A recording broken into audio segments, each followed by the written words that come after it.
Hello, everybody. We invite you to watch the Wake Up Miami morning show, affectionately known as the WUMMS Show, with your host, Andre So. And I'm Lanice Rochelle. Make sure that you are tuning in every weekday from 9 a.m. to 10 a.m. And you'll catch the hottest morning show in America. Yeah, we're going to say that. Right, the hottest morning show in America. I said it. What? America. What? I did. Only in America. Listen, you can catch some positive affirmations. National Day. News, shenanigans. Local, national, the whole nine, and the dance off. So don't miss the show. Yeah, don't miss it. Want a drink? Drink on it. Drink on that.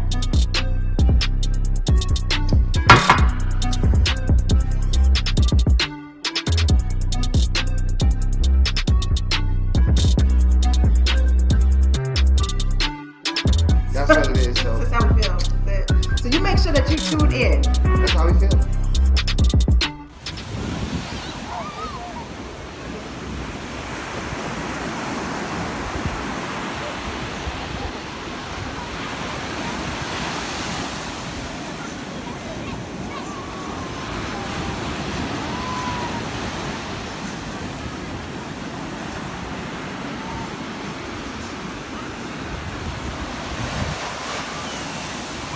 Made by Quezzy.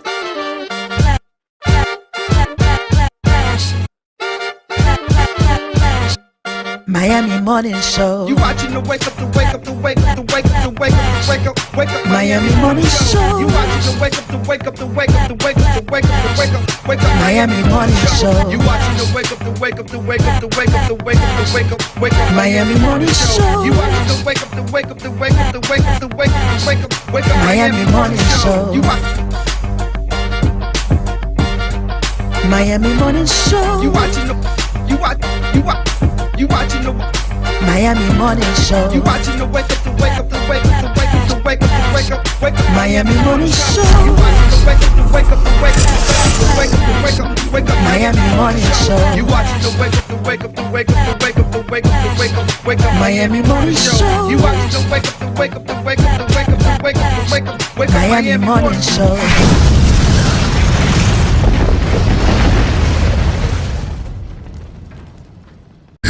Now time for positive affirmations.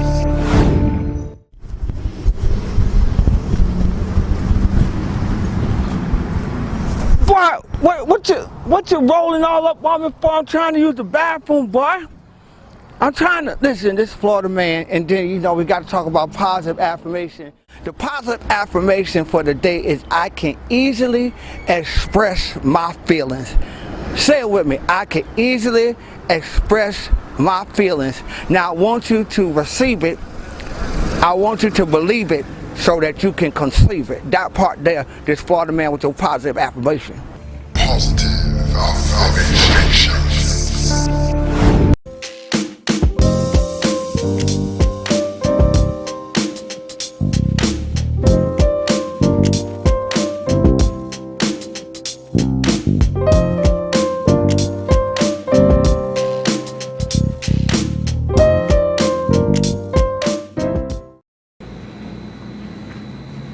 Miss Pinkney, how are you? I'm fine, thank you. Tell us a little bit about yourself and where you're from and where you grew up and what was it like at that time? I'm from Miami, Florida. I was born in Overtown. I went to Dunbar Elementary School, and I went to Booker T. Washington High School, and I finished Booker T. Washington High School in 1949. And then I went to Talladega College in Talladega, Alabama, and I finished in 1953. And then I went to Chicago, Illinois. I worked as a group worker in Chicago. I stayed there for 2 years and then came back to Miami and began a teaching career at Dorsey Junior High School, where Mr. Samuel Coyne was the principal. He was the one that hired me. And I also worked at Edison Senior High School. I was the first black counselor at Edison, but that could be a controversial thing because the first black counselor at Edison was Juanita Hamberry, but she was an assistant principal at North Dade Senior High School, and she said that she was demoted because of integration. And she sued the school board because she said she was not a counselor. She was supposed to have been promoted or kept the same title as an assistant principal. And she won her case. So they hired me. So I became the first, I guess you would call legitimate counselor at Edison, black counselor. I wasn't the first counselor, I was the first black counselor at Edison Senior High School. And then I became assistant principal at South Miami Junior High School. And I remained there for 20 years. I worked for the Miami-Dade School Board for 36 years. And then I retired. And I got interested in historic preservation, and I founded the Historic Hampton House Community Trust. And the purpose of that was to restore and save the Hampton House. Tell us about the Hampton House. Well, the Hampton House was an elegant place, a very beautiful place back in the days of segregation. It was the place of choice where people from all over the country, entertainers stayed here, dignitaries stayed here, and they just had a good time here. There was good entertainment, good food. People just enjoyed the ambiance and the atmosphere of the Hampton House. The Hampton House was owned by a Jewish couple, and they saw the need to have a place where black people could enjoy themselves in a first-class place. And so this was the place, the hotel, whenever Dr. Martin Luther King was in town, he stayed here. Muhammad Ali stayed here. Malcolm X stayed here. Jackie Robinson stayed here. Nancy Wilson, the entertainers like Nancy Wilson and others stayed here. We have videos of their being here. Dr. Martin Luther King said a version of his I Have a Dream speech here at the Hampton House before he said it in Washington, D.C., in the March on Washington. And Muhammad Ali had his victory party here when he beat Sonny Liston. And Malcolm X proselytized Muhammad Ali to the Muslim faith. here at the Hampton House. So there was a lot of historic things going on, as well as the entertainment. And so one day, a lady, and this was a white lady, by the name of Kathy Hirsch, came to me, and she said that she had heard some information about the Hampton House. And the information that she heard made her believe that this building should get historic designation. And she was wondering, somebody told her to contact me to see if a group that I was working with would sponsor the historic designation of the Hampton House. So I told her to come to one of the meetings of the African American Committee of Dade Heritage Trust. And she came to that meeting. She had 3 videos, one about the Hampton House, and well, all of them were substantiating, actually, that the Hampton House needed historic designation. And so we discussed it, and we voted to sponsor the historic designation of the Hampton House.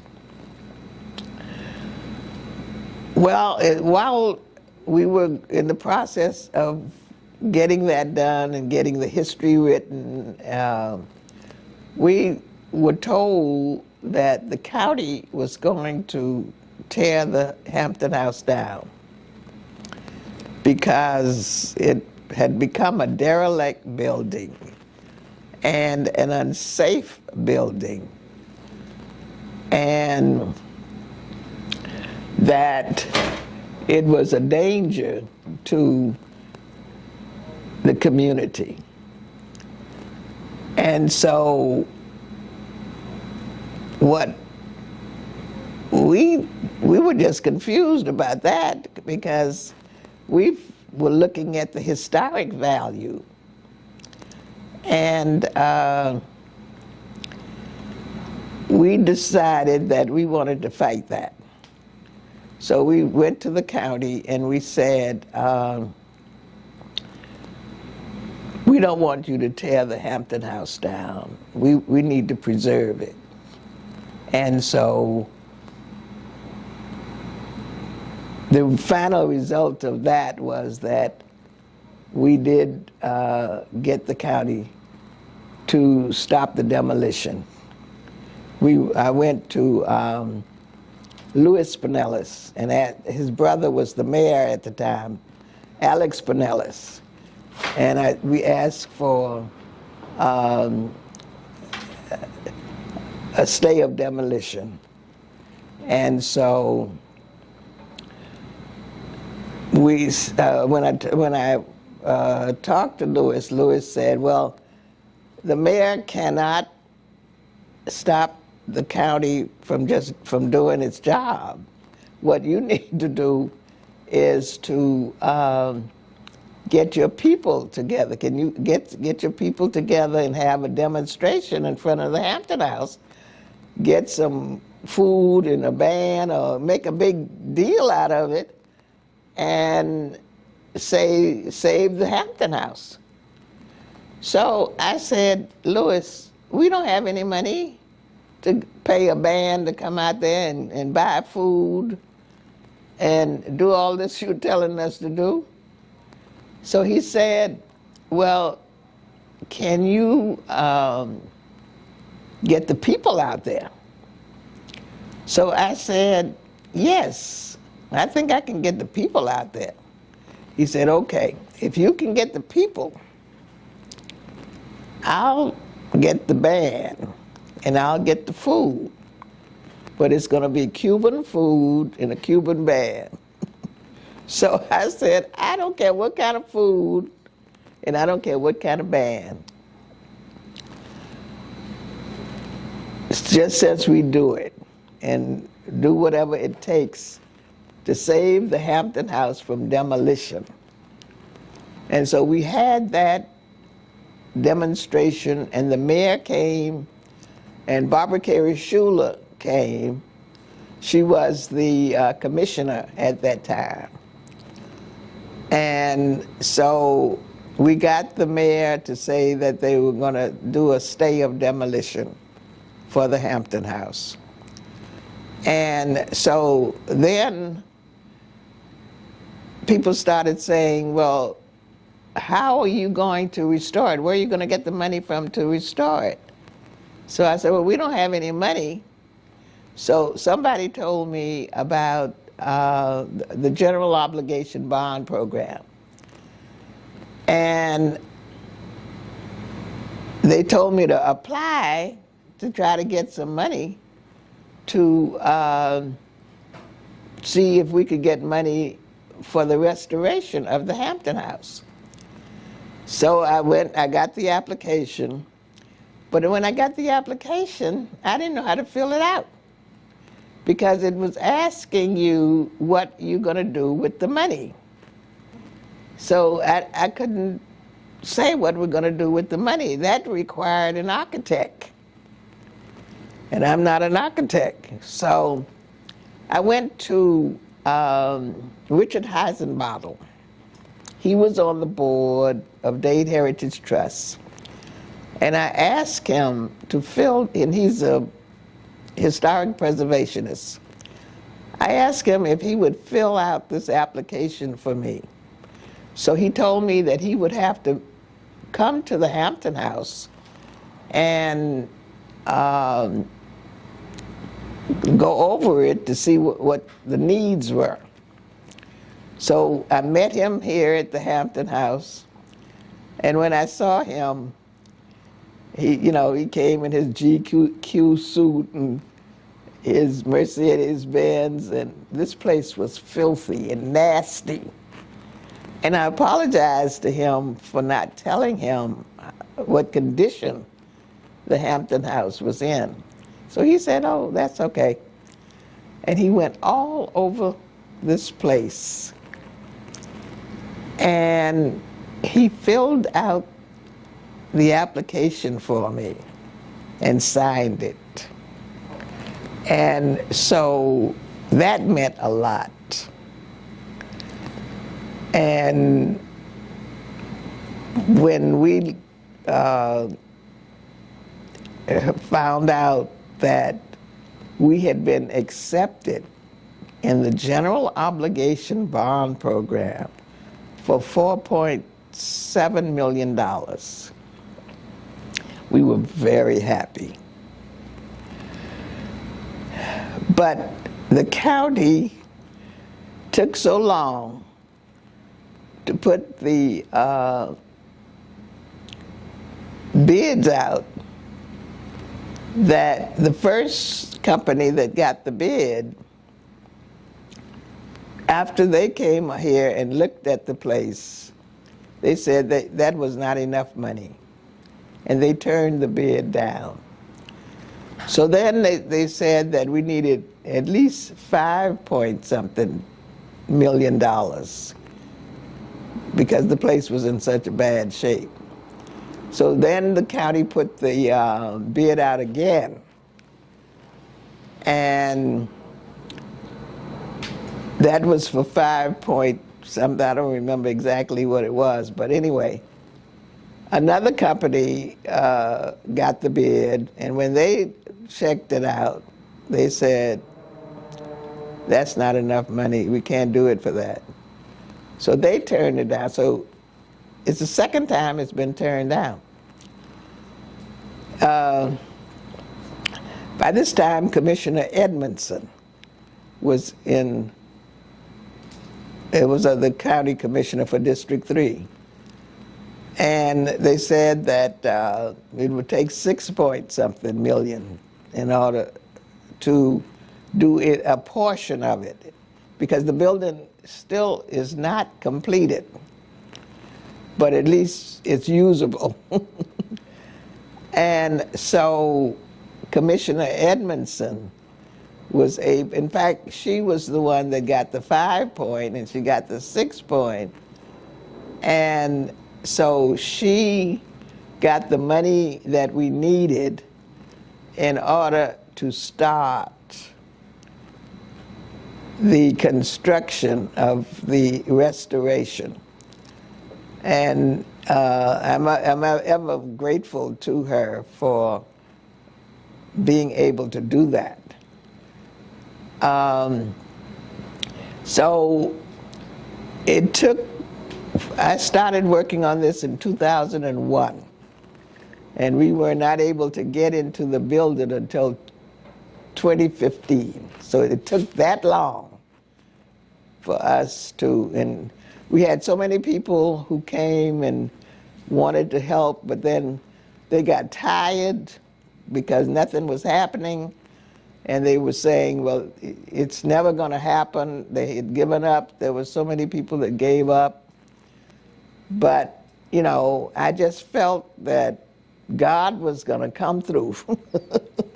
I had faith in God, even though many times it looked like nothing was happening and people got discouraged. But, you know, I just kept the faith. And so we have come to where we are now and what you see here now. And we still have work to do, because on the second floor, we are hoping to get a dance studio and a recording studio. That has not happened yet, but we're still working on that. So we still have some work to do. But I never give up, because I keep the faith. And the Hampton House is one of the projects that I've worked on, as well as the Lemon City Cemetery. Tell us about the Lemon City Cemetery, right quick, and your involvement in that. And why did you become involved in that? Well, with the Lemon City Cemetery, someone who worked for the county called me and said that they were going to build 3 affordable housing units on this property, and they're digging up and they're finding human bones. And nobody knows anything about it. And they believe that it's a cemetery. So, and you know, something needs to be done. Well, the city of Miami had given these developers permission. They had all their permits and everything to build these 3 affordable housing units on this property. And so they were saying, you know, they weren't sure that they were human bones. And that, but then the medical examiner said they were human bones and that they were black people. So I really didn't want to get involved in that, because I had enough problems dealing with the Hampton House. But there were people who said that they felt that I was the only person that could really do something about it, because they felt that it should be stopped. And these developers have a lot of money and have a lot of power, and it's going to be difficult to stop that. So we had to prove that it was a cemetery. I received a list of 523 names from Larry Wiggins, a genealogist, that proved that this was a cemetery. It had the names of people there. And And so I said, it's a cemetery. We can't have people building on a cemetery. It's a disrespect to the dead. Well, one building was almost halfway up. And so what actually happened was that building, there was a compromise, and that building was finished. But I said, you got to move these other two buildings. You cannot put those other two buildings on that property. And as we were working on moving the two buildings, I was getting telephone calls from people saying, could you look up look on the list and see if my grandparents are there, or, you know, people wanted to know if they had relatives buried there. And I was, one of the times that I was looking for, I think it was Dr. Hollington Hanna, and I said, well, he said he wanted to know if his grandfather was buried there. And I said, I'll look and see. And I was looking. I said, well, what was his name? He said, James Cunningham. So I'm looking in the C's, and I find John Clark. John Clark was my grandfather. And I said, John Clark? That was my grandfather's name. And I'm looking at the information there, and where it said spouse, it said Melvina Clark. That was my grandmother. That's who raised me. And I did not know that my grandfather was buried at the Lemon City Cemetery. And I was so moved by seeing my grandfather's name in print and my grandmother's name in print that I almost couldn't talk to him anymore. So I told him, I took his name, number, and I said, I'll call you back. And I couldn't explain to him what was happening to me, what was going on with me.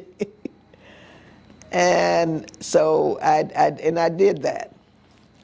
But then I said, oh, this is a fight now, because my grandfather is buried in the Lemon City Cemetery.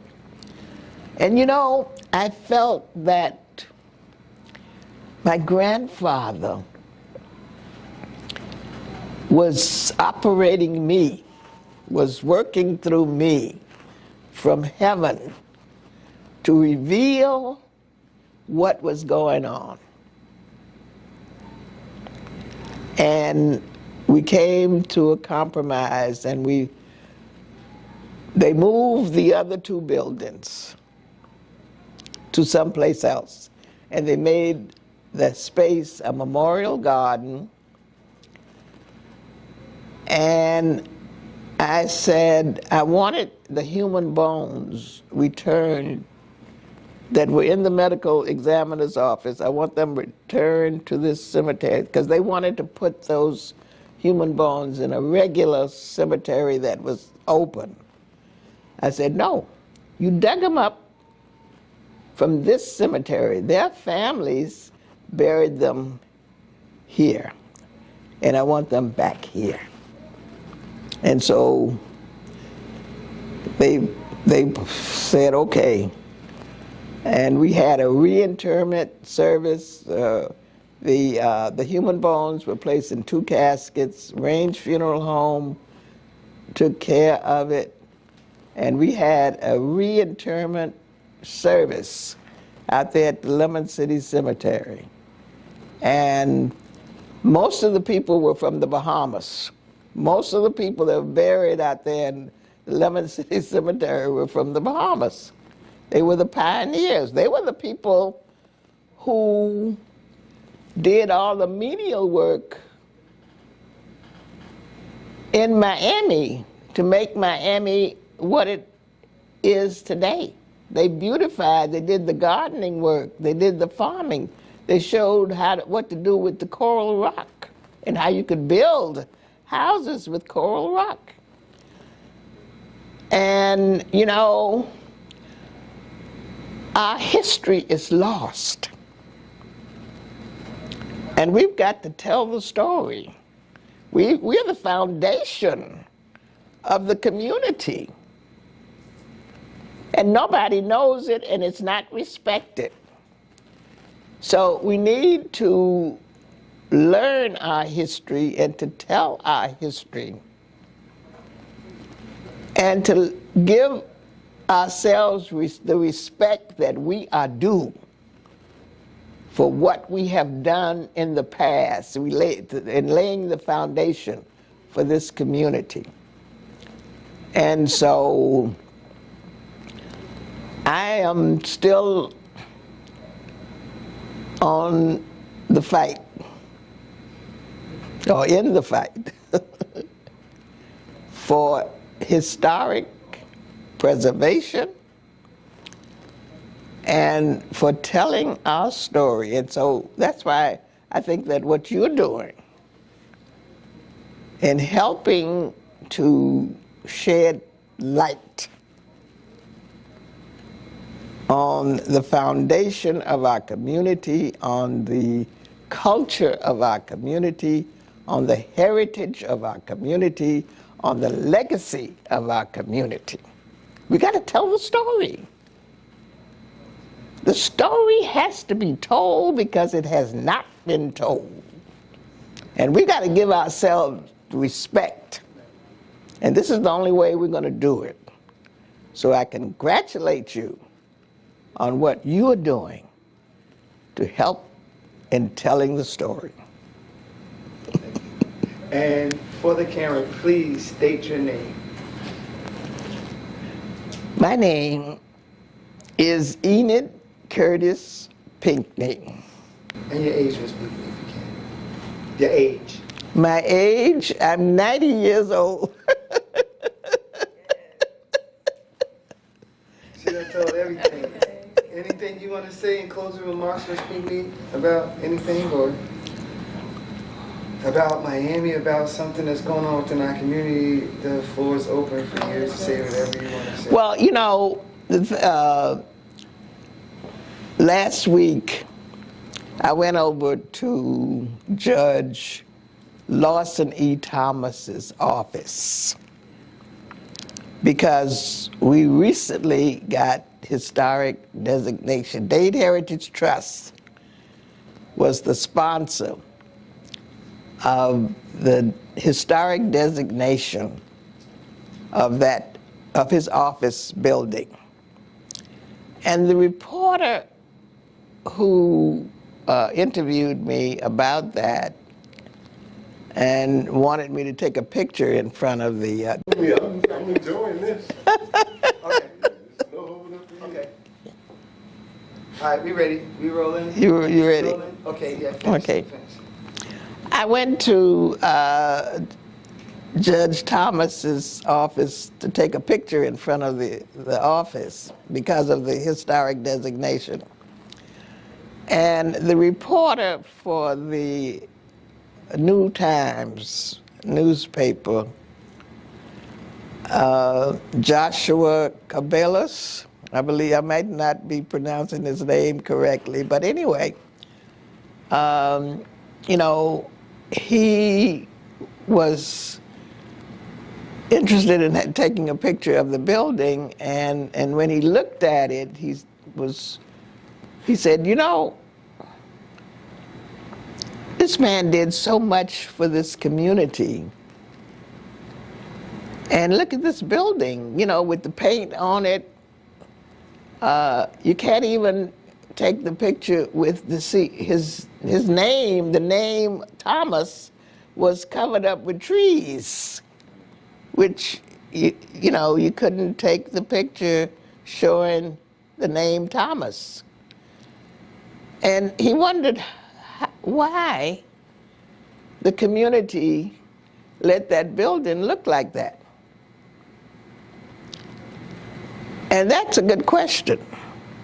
Why do we let our history look like that? Why are we not doing anything about it? And that's what I want to say. That's the question that I want to ask people in Miami. Why are we not respecting our history? Why aren't we not doing more about shedding or spreading our history so that the young people can understand from whence they have come? And I want somebody to answer that.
Elite Natural Essence. 100% natural organic teas, skin, hair, and body care essentials. Unlock the healing power of nature. Treat yourself daily to our moisturizing body washers and body butters. Enhance your inner essence with our elite teas including Orange Smoothie and our elite Flat Belly Cleanse tea. We also have our new Banberry Anti-O skincare line for your skincare needs. At Elite Natural Essence, we pride ourselves in providing superior quality essentials as well as enriching the lives of our community through education of natural and healthy living. Elite Natural Essence is now available on Walmart.com and the Walmart app nationwide, or visit our website www.elitenaturalessence.com. Free shipping on orders $75 or more when you enter the code ELITESHIP. Elite Natural Essence. Be beautiful, be elite. Folk Life Friday is an open-air market event that features vending entrepreneurs, music and entertainment, along with community economic development. It started as a yearly event when Commissioner Arthur Teal was in office and has grown to a monthly community event. Jackie Bell is the founder of New Washington Heights CDC. She is also one of the contributors to the redevelopment plan for Overtown that was done with Gwen Cherry and the Community Relations Board. Folk Life Friday allows startup businesses an opportunity to grow their business and operate as a stepping stone for true business enthusiasts. From conch salad to barbecue ribs, clothing, and much more, Folk Life Friday offers the community an event that's fun and entertaining. Folk Life Friday has honored many of our community leaders, along with up-and-coming businesses that service the community. Most successful businesses in the community has consulted and sought the guidance of Jackie Bell, along with participating in the Folk Life Friday event. Folk Life Fridays happen monthly on the first Friday of every month at the 9th Street Pedestrian Mall from 11 a.m. to 7 p.m. And you can find us on all social media platforms. Folk Life Friday, food, entertainment, arts, crafts, and more. It is now time for positive affirmation.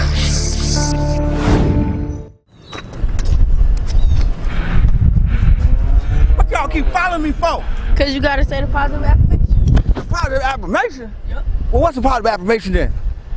I can achieve anything I set my mind to. Okay, your positive affirmation is I can achieve anything I set my mind to. And right now, my mind is set to getting y'all money. Leave me alone now. Positive affirmation. My intern experience was great.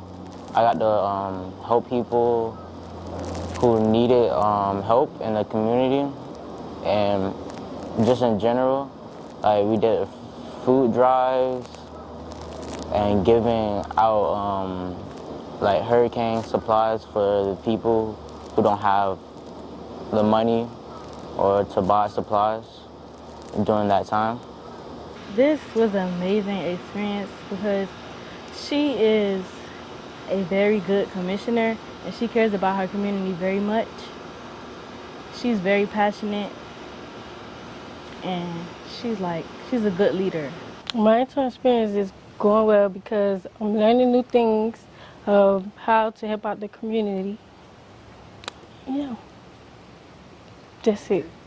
If you see someone who needs help, you should try to help them and just don't ignore it, because that will better yourself and better the people that you're helping. Honestly, I learned to be very courteous and stay on my feet and pay very close attention to everything and everyone around me. And I learned about the different departments and stuff. And maybe one day I'll be into something like that. Maybe one day I'll be the commissioner. Period. I learned to help out others in the community. Neat. Commissioner, she's very friendly, and like I said, she's passionate about her job, and she does care about her community very much. And she goes out of her way, and she tries to make as much stuff possible as she can. She likes to give back to the community. What I found about the commissioner is that she's a kind woman, and if there's a problem in the community, she will try her best to help the people. And overall, she's just a kind person. I learned that Commissioner Christine loves serving her community. Okay. That's her #1 thing. I would tell someone about interning for Commissioner King is that you should take the opportunity to help the people that's in need. And it'll be a great experience working with her. She's a great person. Overall, if you need anything, she'll be there to help you. I would tell another intern to pay attention to everything that's going on around you so that you can learn and teach others.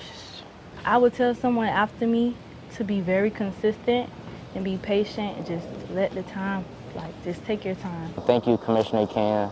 All the things you helped me learn while working here. And I got to learn new things that I didn't know that was happening in the community. And I try my best to help working with the people. I would tell Commissioner Christine that she's a nice person and I love what she do by helping out her community. Yeah. Commissioner King, I had a very good experience and I love you so much. And I thank you for this opportunity. Gang, gang.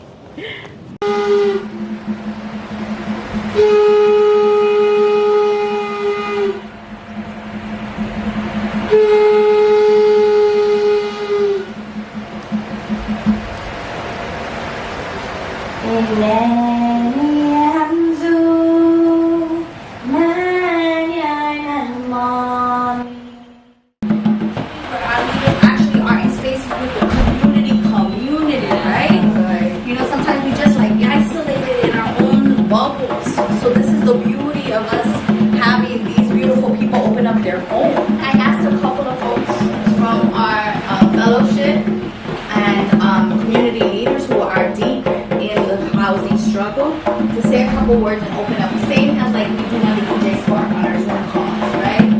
The prompt is, right, it's simple. It's like, what's heavy on your shoulders right now about housing? And where do you see, like, we talk about disruption, we got smash up in here, we got women with broken heels disrupting. So it's natural in the right for creative disruption fellows are also here. So what is the thing that you're disrupting right now? We're trying to fix the system and break down these walls, right? And our whole entire sort of theory of change is that we want community control and community ownership of resources. That starts with the land, but it also is our renewable energy, it's the jobs in our community, and we want to build, we want to own, we want to build and maintain our own blocks. So right now, Push Buffalo started with 20 blocks. We're in 40 blocks. We have about 150 parcels of land. We're building affordable housing. The positive thing is that community-based organizations are rising up. We have Not For Self is a group of community-based organizers against development. In Dorchester, we have Reclaim Roxbury that's doing the same thing in Roxbury. Then you Keep It 100, JP. So folks are rising up and thinking about development in a different type of way. So that's a positive piece of it. We don't know if we could stop this development though. That's just keeping it what it is. What we are trying to do is making the development what we consider to be legal under the current fair housing regulations and laws. What weighs heavy on my heart is, what am I fighting for? You know, what are we fighting for with our neighbors? So what are we trying to protect? Because with Ironbound, one of our biggest housing struggles has been around public housing and trying to maintain our public housing. There are 10,000 people on the waiting list for public housing. Yes. And so I look up to Rawa's organization, Push Buffalo, as the ideal. That's the North Star, right? You own the blocks. But it wasn't really that it took us 1 year. It's that we've been building for decades of making sure that we're organizing public housing tenants with private housing tenants, right? Because they need to see their struggle as shared, because they're often pitted against each other. Public housing ruins the neighborhood. I'm like, you're renting, you're just as precarious, and you have less protection from HUD. So we try to gain, you know, really align the tenant associations in the public housing with the tenant unions that we're able to do building by building. You know, a lot of the things that we're like battling here at the fellowship is like, we often think disruption is direct action. Going out to the streets, you know, contesting that way. We need that. That's a tactic. That's not the strategy. You know, so hearing you actually bring up disruption, we think about creative disruption. How are we being creative? How are we using the tools that we got? How are we using the moment, the political advantages right now in our benefit? We have to do something. Okay? I'm very sorry to have to do this like this, but I want to make sure you catch people before they leave. So, on behalf of the board chair, who is sitting all the way over in that corner over there, we wanted to give everyone here from the EJ Fellowship a little piece of Miami that you can take with you. Power. Power. Power. Power. Power. Power. Transformation. Transformation. Transformation. Transformation. Transformation. Transformation. And miracles. And miracles. And miracles. And miracles. And miracles. And miracles. I want it. I want it. I want it. I want it. I want it. I want it. I need it. I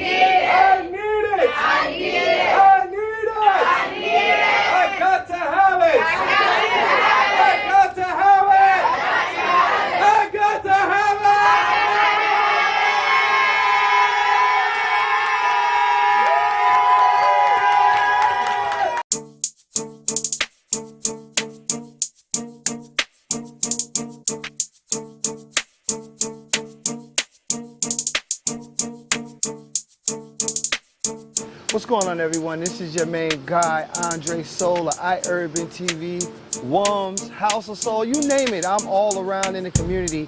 And today is a very special day for the community of Overtown. Today they will be naming a street after Purvis Young, who was one of the most prolific artists of our time. This is a phenomenal event that's taking place. We are honored and pleased to bring this story to you. Yo, y'all gotta check this one out. Here we go. Today, as we commemorate the life of local artist Purvis Young by co-designating a portion of Northwest 18th Street from Northwest Miami Court to Northwest 2nd Avenue as Purvis Young Street. I am just so glad to be able to be here today when we unveil the co-designation of the street, and to say to his family that Overtown will forever be grateful for Purvis Young.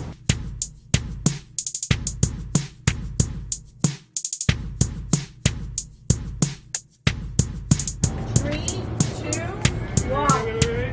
Oh!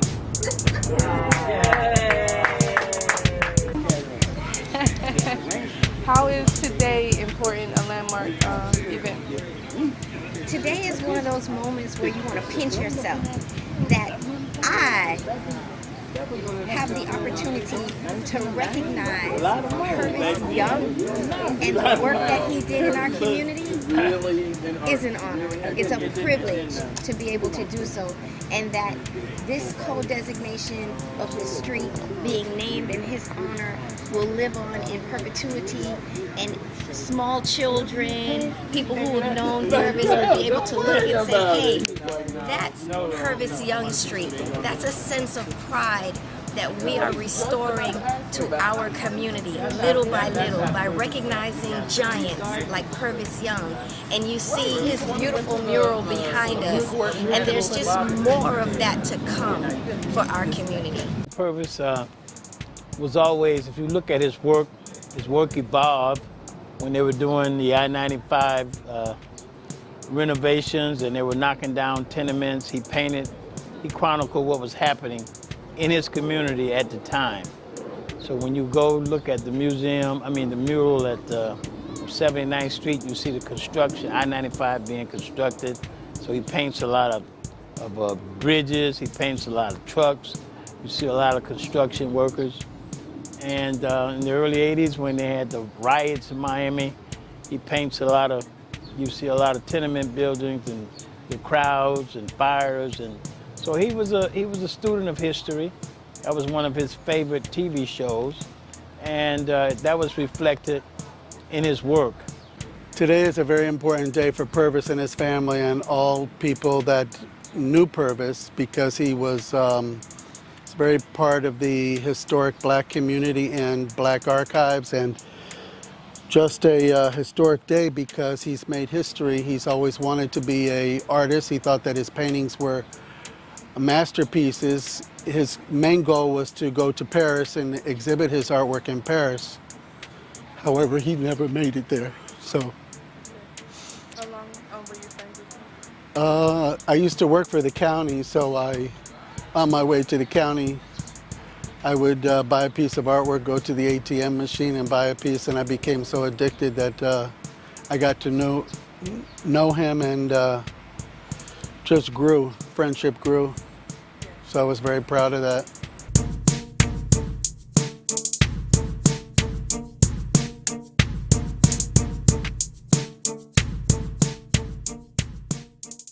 Why black entrepreneurs? And the one answer that I always have when I think about that is, first of all, why not? And why do we think that a black entrepreneur is any different from a white entrepreneur? There is no difference between them other than how the system supports them.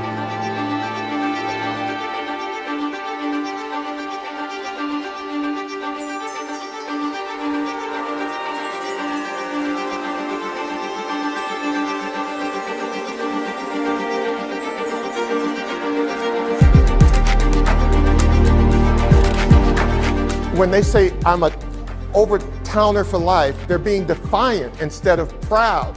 Those communities are important to me because that's where my family's from. There's a lot of history that is neglected because the neighborhoods are neglected.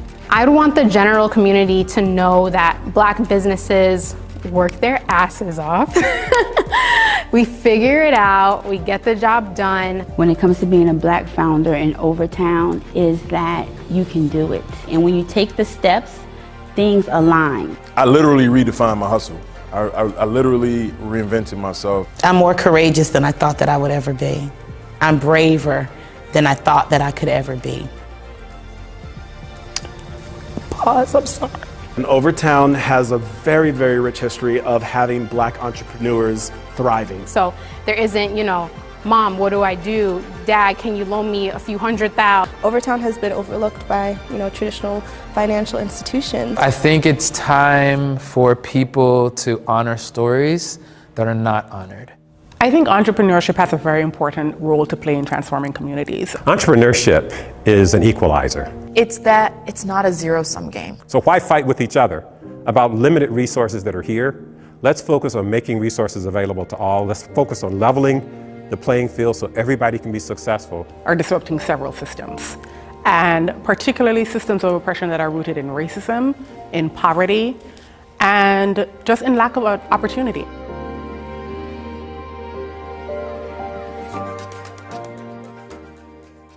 Right now is the time to invest in Black ownership. When you have a Black entrepreneur in a Black community, they hire within their community. They put money into their community. They stay in that community. A big part of it was I was doing a lot of this in a silo, and you don't get a lot of hoorays. What I have learned so far is that I am strong, but I'm not invincible. We can create a mechanism where the small businesses and founders in Overtown, the Black founders in particular, have political capital, where they can have a voice. My hope for the community of Overtown is that it is a vibrant, beautiful, life-bringing, uplifting community that provides opportunities for all.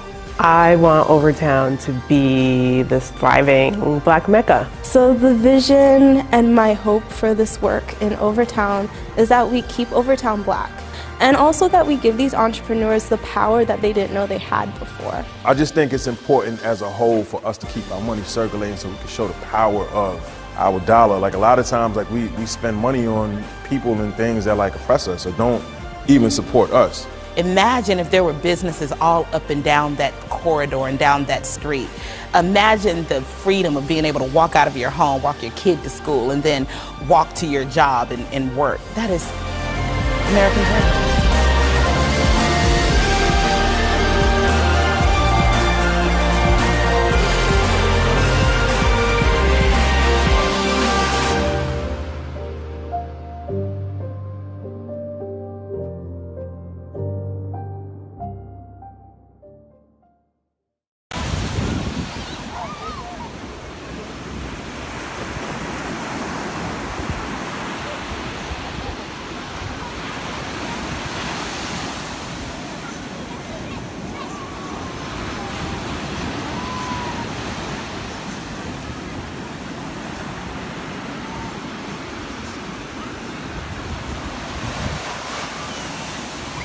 Made by Quezzy.